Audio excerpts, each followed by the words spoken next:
Hi, Henk Akkermans, Supply Network Dynamics, Chapter 9, Quality Cascade, clip number 5, Capacity Management.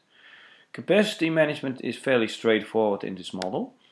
For all the different steps in the process that require human intervention, so provisioning, rework, field install, call handling, complaints handling, we have basically a first order negative feedback.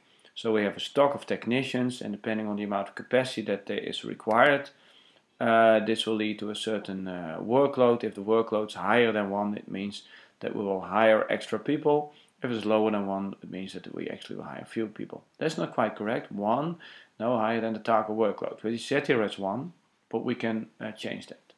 So the percentage of workload that's higher than the target workload will actually be added over a certain delay, capacity adjustment delay, which is 16 weeks here, to the total FTE. There can be a cap on this, a maximum as we had historically, and that's it. This is for field install.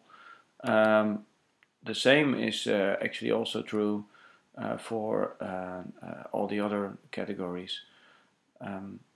There is a burnout effect there that you can have here on recent workload, but actually in the more recent model that is not even there. The new model has a slight difference, which I'll show in a minute. This is one of the examples where we have a small difference between the old and the new model, because if you go to the new model, then you'll see here, where are we? Oh yeah, here.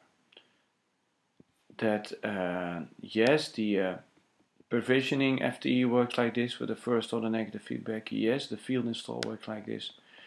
The call center agent, because it has a agent pipeline here, and that's because, well, it takes 3 months to hire people, but they only stay on average for a year or so.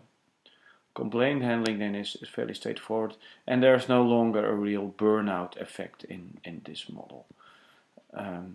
Not that there wasn't anyone in the real world, but things get bad enough this way already.